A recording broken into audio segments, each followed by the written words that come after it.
Hey feline footwear fanciers, it's your shoe boy EDDBUD here, today with a review, or an initial inspection if you will, a shoe from Puma, the Velocity Nitro. Let's jump right in.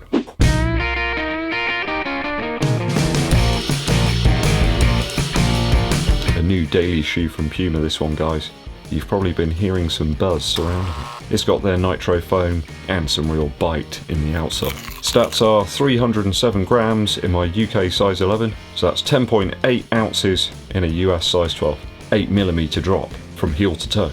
And a quite astounding Earth credit price of $99. This kind of sounds a little bit like how Yoda would say it perhaps. Just very quickly guys, I have been sent this shoe for review, but I'm not being paid to make this video, and no one's going to get to vet the content within the video before you guys get to see it. So these are my honest opinions as per usual. How does this sub 100 Earth credit shoe hold up? Upper first. So similar type of cushion here to what you'd expect from the Deviate Nitro in fact, though without the carbon plate. There's a lot more cushioning in the back of the shoe here around the heel collar, perhaps a slightly more traditional running shoe style than the Deviate Nitro. It's quite minimal, the heel collar on that shoe. Certainly the tongues though are very similar. There's a little bit more padding in the tongue though here. Very similar in terms of the width and shape. The upper meshes are quite different though on the Velocity Nitro here. I found the shoe a little bit warmer than the Deviate. It's a little bit more forgiving in terms of fit as well. Some people may enjoy that. I found it perhaps a little bit better in terms of a fit as a daily shoe. Obviously if you're going at pace, if you're going at speed, you want something that's a little bit more foot hugging perhaps. This one's more of a daily wanderer. Full booty construction inside, it's not partial. Where the tongue connects up to the sides of the shoe, it's all the way through. I did start off with a standard bow on my initial run, but I had to switch up after about 2 miles to go to a runner's knot. I felt at the paces I was going at, I needed to lock the shoe down a little bit more. So initial run was 7 miles or 11.2 kilometers. What I did was a mile at steady pace, so around about 7 minutes 45 seconds per mile, and then a mile at my half marathon goal pace or a bit under. So that's about 6 minutes 50 per mile. Didn't really find any major problems with the upper, no hot spots, nothing like that. Just good clean fun. Similarities in terms of the eyelets on either side of the shoe with the Deviate, and as mentioned previously, the tongue shape is pretty similar. One thing I have found in the uppers that's different is the position of the very last eyelet. On the Deviate it's a little bit lower down, but here it's a lot straighter, it's sort of in line, so I felt it was a little bit easier to sort out the lockdown over the top of the foot. Fit is true to size, though some may find it a little bit more generous. I don't think though that it's to the extent that you need to size down at all. I'd go with your standard running shoe size. Certainly there's more padding here in the tongue compared to something like the Pegasus 37. That was very thin. Or the Zoom Fly, for example, all of those have got very meagre tongues. I didn't find that the laces were digging into my foot at all. Certainly near the last eyelets where you lace up the shoe, standard type of heel counter here, but it isn't quite as padded and bulbous as it appears in the pictures. It is quite compressive back there. Very little to dislike in my initial run. A really nice upper profile here, quite aesthetically pleasing, and I find that the ankle collar there really does fit my foot. A tad warm, I mean it wasn't the warmest day out there, but my foot did get a tad warm, so as we move towards those higher temperatures that could become a bit of a problem for some people.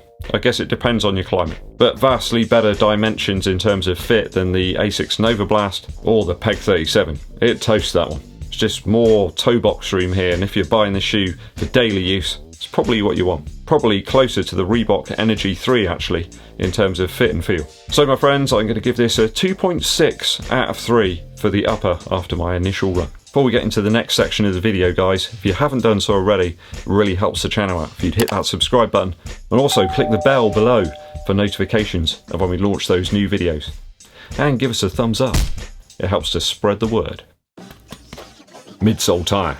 So we've got Puma's Nitro Foam here, which I believe they make by injecting nitrogen into some sort of foam embryo, and then they stick it into some autoclave or something. But I doubt that that information is going to be on anybody's mind when they're strolling around the store trying it out, running along their local route, or sniffing the shoe out the box.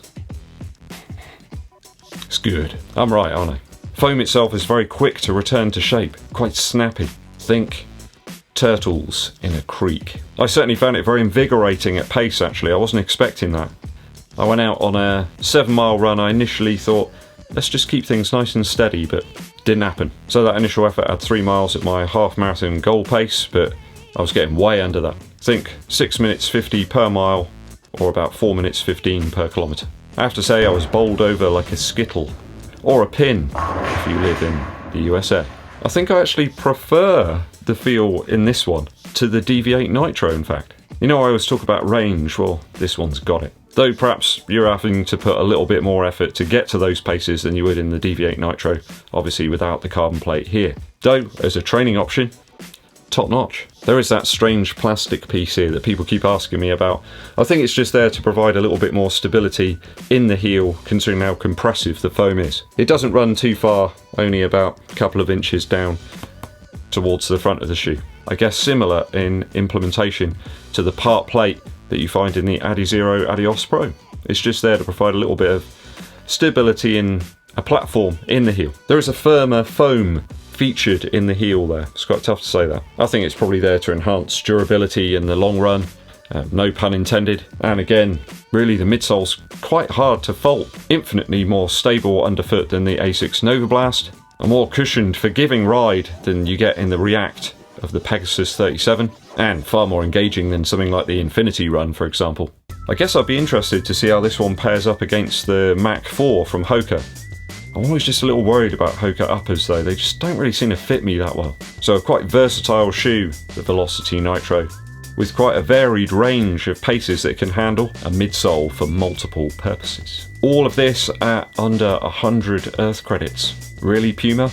With the Velocity Nitro, you are spoiling us. Smooth as a shiny apple at lower paces, and at higher paces you've got pop, which is more akin to the quality that you would have found in the 1980s than the modern day. It's just a load of old codswallop, isn't it, the current stuff? Pop, I got another word for it. Let's hope the Nitro midsole material does hold up over time. We don't know about that yet. But initially for midsole, I'm going to give this a 2.7 out of 3 after my initial runs. It works. Outsole now. There's some really aggressive rubber depth here in the midfoot, forefoot area of the shoe. It's sectioned into 4 parts, one at the front here, 2 on the sides, and one sort of more solid piece in the rear. You've got quite highly packed lugs here in the heel of the shoe, and they're a bit more spaced out up in the front. Sort of triangle sort of shapes. Very interesting. You can get lost in them. In fact, you probably could. They're very deep. Great grip on grass and gravel, but it is at the expense of weight. Not sure you perhaps need quite that much rubber on an everyday shoe. It's almost like a trail type setup actually. I've seen trail shoes with less lug depth. I think they perhaps could have lowered down the weight there with a perhaps more measly servant scraping of rubber. It grips though like an off-cut piece of gaffer tape on the underside of a sound engineer's shoe. From using the Deviate Nitro, I know that Pumagrip rocks the discotheque. And I'm just going to give a few points off of maximum for the outsole due to that excessive rubber. In terms of outsole volume, and I mean actual sound here, because people do seem to be a bit fixated about this, I found this shoe to actually be very, very quiet. Now, I quite like a loud shoe because then people can hear when you're coming. It informs those walkers, the wanderers, and the path trail taker-uppers of impending doom, I suppose, so there you go. You'll have to call out a bit louder. I'm going to give this a 2.6 out of 3 for outsole after my initial runs. Just too much rubber there for me. They could scale things back a little bit, like they did with the fog effects in the HD collection remake of Silent Hill 2. And that wasn't a good analogy because the fog effects were very important in the PlayStation 2 version. You'll know what I mean if you played that game. Value now. In terms of value, ladies and gentlemen, it's a real banger. And I don't mean in a sausage sort of way. I think just below 100 Earth credits, it's a really darn good package. There's not many other shoes out there that you can really compare it to. I mean, the Energy 3 is probably the only thing that comes reasonably close. I think there's a little bit more pop here in the midsole. It's just a really good all-round package, and I think even the famous Ash from the Goldtronics store in Tottenham Court Road could not get the value any better here, despite use of his calculator. I think in terms of value at Aces, the Pegasus 37, I think they've gone off on a tangent with that shoe. And again, just too much outsole rubber on that shoe.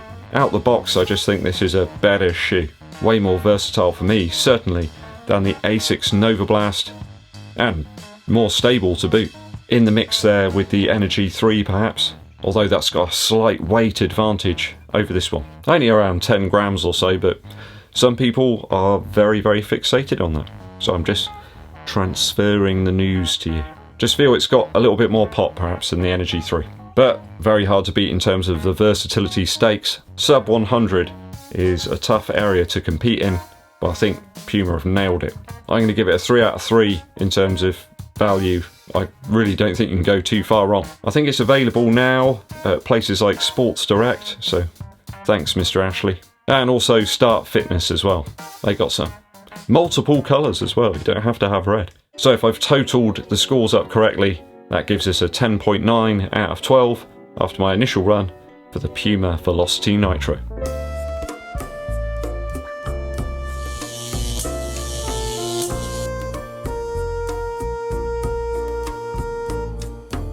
Have you grabbed this one, guys? It's quite an alluring price. And it delivers as well. It felt really nice and smooth at those faster paces. I think it's one for the rotation. Let me know your thoughts and opinions on that one, as usual, down in the comments. A film recommendation today for you. From watching WandaVision recently, I've really been thinking about my favourite Marvel films, and Doctor Strange is certainly up there. Benedict Cumberbatch plays Doctor Strange superbly. He's just got that element of mysticism there, mystique. It's absolutely superb in the role, and he really does well to make you kind of dislike him actually at the start of the film. He really is very driven just for himself, but over the course of the film he really totally gives up that. Not to give away the story if you haven't watched it. Absolutely fantastic special effects in this one too. Mind-bending sort of stuff. Often reminds me a little bit actually of Inception. It is certainly up there in terms of one of my favourite Marvel films up to this point. There's so many, isn't there? They're all pretty good as well. But yeah, this one stands out to me. Really does live in its own little place in the Marvel universe. So go and check that one out if you haven't done so already. Doctor Strange. Okay, thanks for sticking with me to the very end of the video, guys. I do appreciate it. If you haven't done so already, hit that subscribe button and click the bell below for notifications of when I launch those new videos. And it really does help the channel out if you give this video a thumbs up, like, and share this video with your running buddies. My name's EDDBUD, and I'll be seeing you